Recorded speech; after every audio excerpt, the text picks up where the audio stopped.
Elon Musk'ning o'qish tizimligidagi 9 kitob hayotingizni o'zgartirdi. Elon Musk raketa yasamasdan burun, Los Angelesning yer ostiga tonel qazmasdan burun yoki yasagan mashinasi butun olamni qoplamasdan burunla kitobni ko'p o'qiydi. Tövəndə u tavsiya qilgan hammamiz o'qishimiz kerak deb o'ylagan 9 parcha real voqelik kitoblarni tanishtiramiz. SpaceX, Tesla va boshqa o'yin o'zgartiradigan texnika shirkatlarining bosh ijroiya amaldori milliarder Elon Musk olam boshqa raketa qo'yib bermasdan burunmi nurg'un kitoblarni o'qishga vaqt chiqaradi. U so'yib o'qigan kitoblar klassik fan texnika asarlardan tortib sun'iy idrok haqidagi murakkab tadqiqotlargacha bo'lgan kitoblarning hammasi uning muvaffaqiyat qozonishiga yo'l solgan. Amaliyotda uningdan raketa yasashni qanday o'rganganligini so'raganda u shunday bir mashhur javobni bergan: "Men kitob o'qiyman." Mukofotga erishgan bilim detali Blinkistning afzalligi dal shuningdiki, u uzun kitoblarni bo'laklarga ayirib, yadroliq hukmlarga mujassamlab berdi. Bu orqali 15 minutda kitobning mazmunidan xabardor bo'lg'ili bo'ladi. Uning ustiga Blinkistning ovozli o'qib berish iqtidoridan foydalanib, kitobni to'liq anglab chiqa olasiz. 2012-yili dastlabda biz qo'llanishchan applarni yasashga boshlaganda ko'pinchisi ijtimoiy aloqa turlari yoki har xil o'yinlarga munosabatli applarni yasagan edik. Bara-bara biz o'zgacha bir ish qilmoqchi bo'ldik.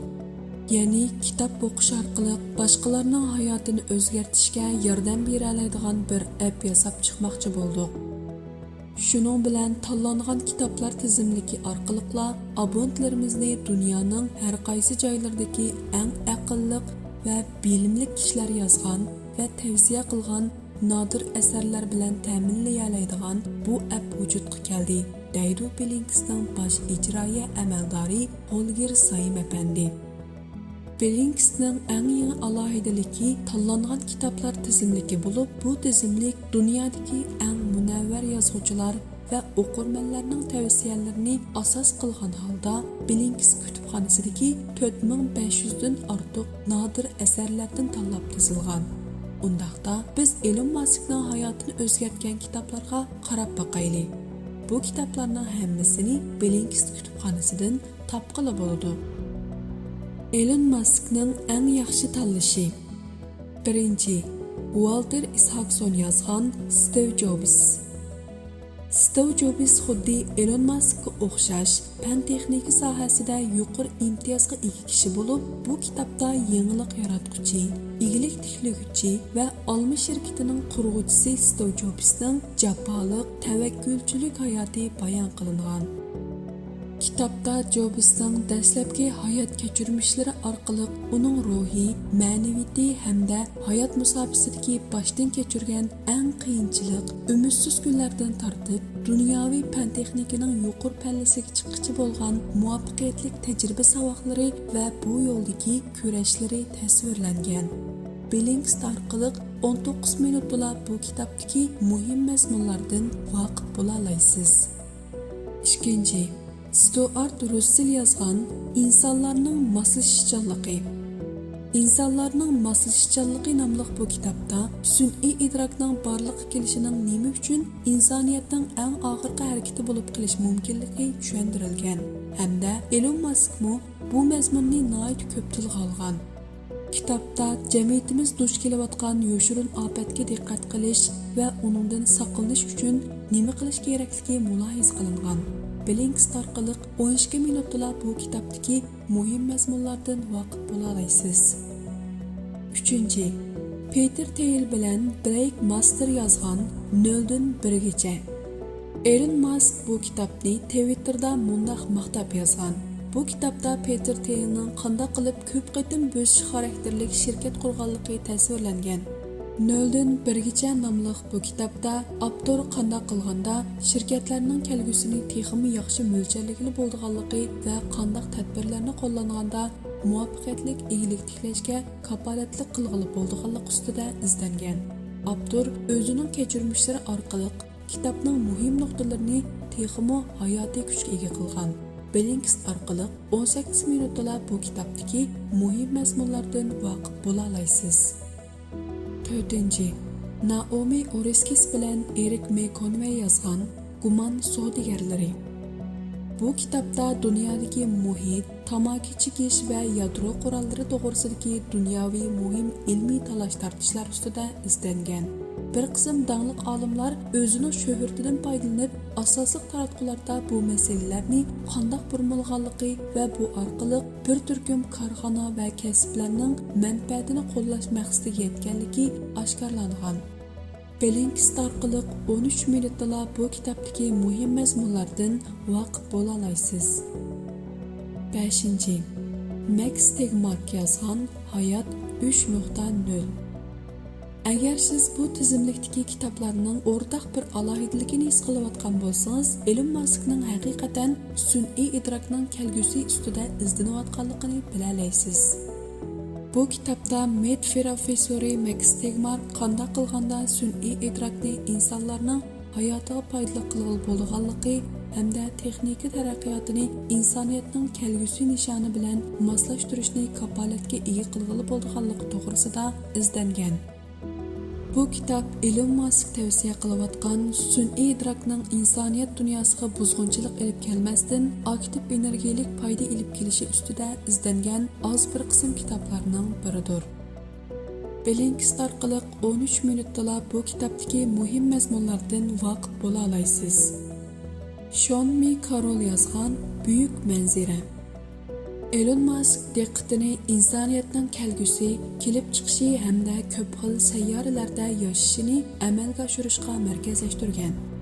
Buyuk manzara ulug'vor bir asar bo'lib, biz biladigan dunyoni atrofliq kuzatgan hamda qanday qilib ilmiy tafakkur orqali bu hodisalarni tushunish ustida izlangan. Bu kitobda hayotliq, ong va koinotning kelib chiqishi haqida atrofliq tahlil yurgizish orqali o'qirmanlarni falsafa, fizika va biologiyalik eng qiyin savollar ustida o'ylanish usuli bilan ta'minlagan. Blinkist orqali 13 minutda bu kitobdagi muhim mazmunlardan voqif bo'la olasiz. 7. Sam Harris yozgan Yolg'onchilik. Yolg'onchilik degan bu kitobda yolg'on so'zlashning nima uchun xatarli ekanligi tushuntirilgan. Yolg'onchilik deganda barliq yolg'onchiliklar, ya'ni kishilik turmushdagi ushaq-tushak yolg'onchilikdan tortib, dunyo sahnalaridagi g'oyat zo'r yolg'onchiliklarni o'z ichiga oladi. Umuman qilib aytganda, samimiylik hamisha eng yaxshi tanlashdir. Blinkist orqali 9 minutda bu kitobdagi muhim mazmunlardan voqif bo'la olasiz. 8. Nick Bostrom yozgan Darajadan tashqari aql. Elon Musk kontrollikdan chiqqan sun'iy idrokning xavfidan ko'p qatim ogohlantirdi. U 2014-yili Twitterda biz sun'iy idrokdan alohida ehtiyot qilishimiz kerak. Chunki u kontrollikdan chiqib ketsa, yadro qurolidagi xatarlik bo'lishi mumkin degan.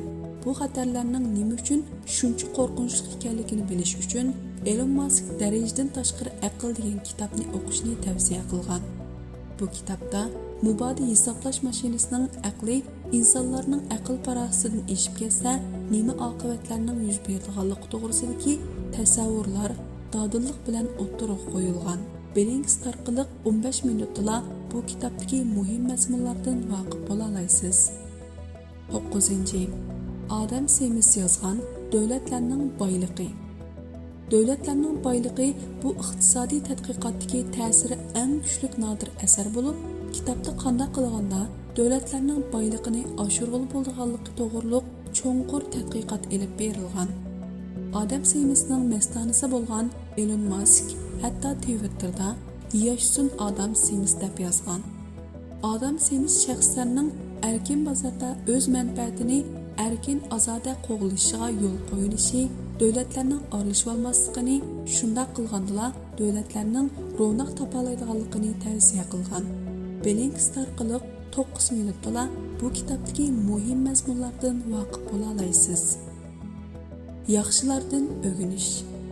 Bellingcat kutubxonasida dunyoning har qaysi joylaridagi bosh ijroiya amaldorlari, savdo rahbarlari va yuqori darajalik mutafakkurlar tavsiya qilgan kitoblar tizimligi bor bo'lib, 27 sohaga chetiladigan 4500 dan ortiq real voqelik kitoblarning tushuntirilishi bor. Uningdan boshqa, tanlangan tizimlikning uzluksiz ko'payishi bilan Elon Muskning emas, dunyodagi dongli mutafakkurlarning, ya'ni Sray Globalning qurg'uvchisi va bosh ijroiya amaldori Arianna Huffingtondan tortib, podkast riyosatchisi va yozuvchi Natali Lug'aga qadar dongli kishilarning nimalarni tavsiya qilganligini ko'ra olasiz. Anglang va o'gining. Har qanday joyda o'rganishingizga qulaylik bo'lishi uchun Bellingcat detalli ovozli nusxasi bilan ta'minlaydi. Kasbiy bayonotchi o'qigan bu ovozli asarlar real voqelik kitoblarning markaziy ideyasini suzib ilib tushuntirdi. Uningdan boshqa, Bellingcatning eng olqishga erishgan yangi iqtidori qisqa ma'lumot bo'lib, abonentlar 15 minut yoki uningdan oz vaqt ichida dongli mutaxassislarning yadroliq fikrlaridan voqif bo'la oladi. Bu xuddi uzun podkastlarning Bellingcat nusxasiga o'xshaydi. Bellingcat mening texim ko'p kitoblarni o'qishimga yordam berdi. Bu mening shundoq oddiy. Men har haftada 10 dan ortiq kitobdan muhim bilimlarga erishiman hamda darhol uni o'z hayotimga tatbiqlashga tirishaman. Bellingcat yana men setib olmoqchi bo'lgan kitoblarni turlarga ayirishga yordam berdi. Agar men Bellingcatdagi mazmunga qanoatlanmasam, u kitobni darhol setib olaman. deydi korxonachi va abdur Xitob Palipo.